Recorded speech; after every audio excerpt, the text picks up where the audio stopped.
Lévitique chapitre 25, traduction Louis II. L'Éternel parla à Moïse sur la montagne de Sinaï, et dit. Parle aux enfants d'Israël, et tu leur diras, quand vous serez entrés dans le pays que je vous donne, la terre se reposera, ce sera un sabbat en l'honneur de l'Éternel. Pendant 6 années tu ensemenceras ton champ, pendant 6 années tu tailleras ta vigne, et tu en recueilleras le produit. Mais la 7e année sera un sabbat, un temps de repos pour la terre, un sabbat en l'honneur de l'Éternel, tu n'ensemenceras point ton champ, et tu ne tailleras point ta vigne. Tu ne moissonneras point ce qui proviendra des grains tombés de ta moisson, et tu ne vendangeras point les raisins de ta vigne non taillée, ce sera une année de repos pour la terre.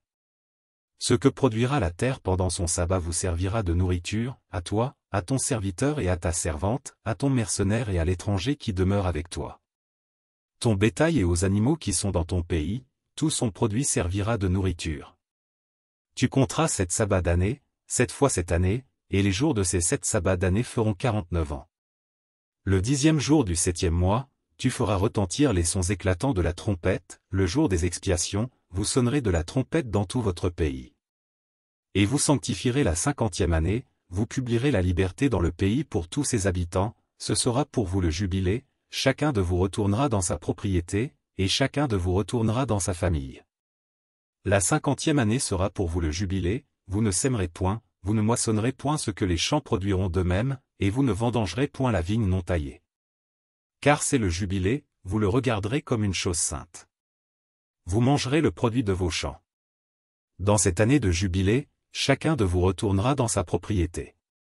Si vous vendez à votre prochain, ou si vous achetez de votre prochain, qu'aucun de vous ne trompe son frère.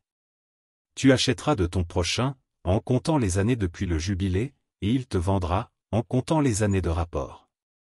Plus il y aura d'années, plus tu élèveras le prix, et moins il y aura d'années, plus tu le réduiras, car c'est le nombre des récoltes qu'il te vend.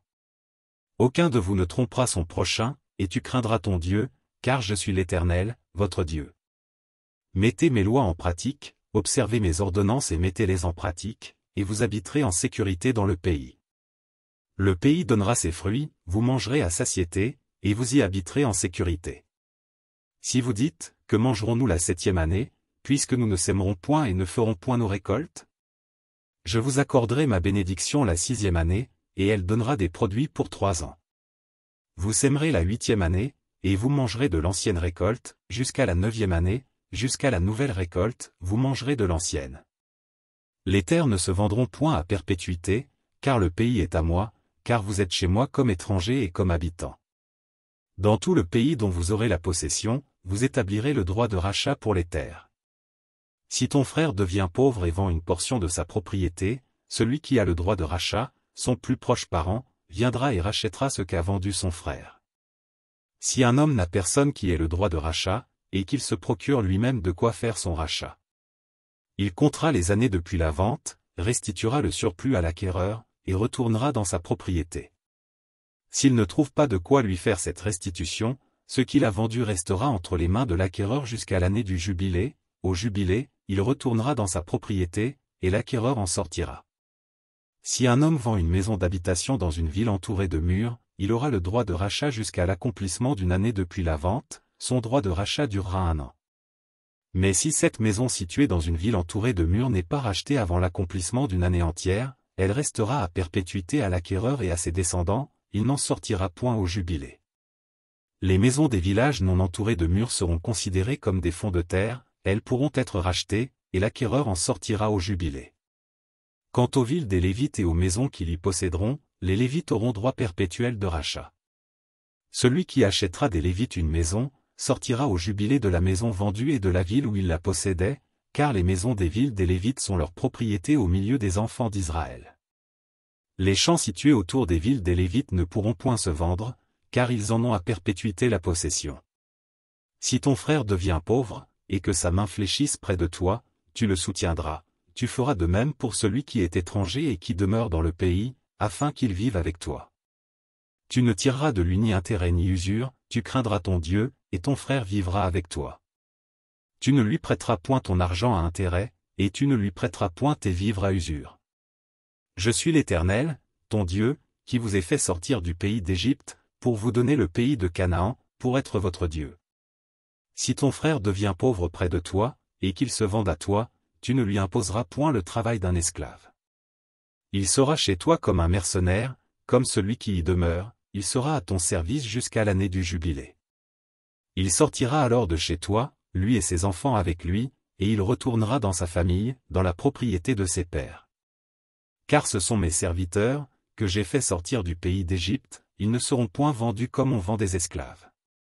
Tu ne domineras point sur lui avec dureté, et tu craindras ton Dieu. C'est des nations qui vous entourent que tu prendras ton esclave et ta servante qui t'appartiendront, c'est d'elles que vous achèterez l'esclave et la servante. Vous pourrez aussi en acheter des enfants des étrangers qui demeureront chez toi, et de leurs familles qu'ils engendreront dans votre pays, et ils seront votre propriété.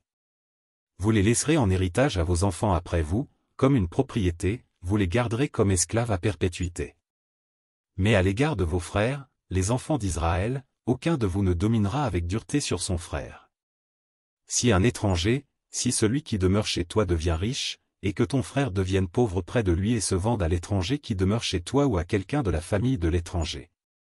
Il y aura pour lui le droit de rachat, après qu'il se sera vendu, un de ses frères pourra le racheter.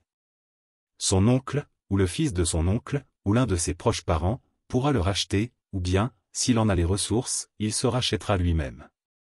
Il comptera avec celui qui l'a acheté depuis l'année où il s'est vendu jusqu'à l'année du jubilé, et le prix à payer dépendra du nombre d'années, lesquelles seront évaluées comme celles d'un mercenaire. S'il y a encore beaucoup d'années, il paiera son rachat à raison du prix de ces années et pour lequel il a été acheté. S'il reste peu d'années jusqu'à celle du jubilé, il en fera le compte, et il paiera son rachat à raison de ces années. Il sera comme un mercenaire à l'année, et celui chez qui il sera ne le traitera point avec dureté sous tes yeux. S'il n'est racheté d'aucune de ces manières, il sortira l'année du jubilé, lui et ses enfants avec lui. Car c'est de moi que les enfants d'Israël sont esclaves, ce sont mes esclaves, que j'ai fait sortir du pays d'Égypte. Je suis l'Éternel, votre Dieu.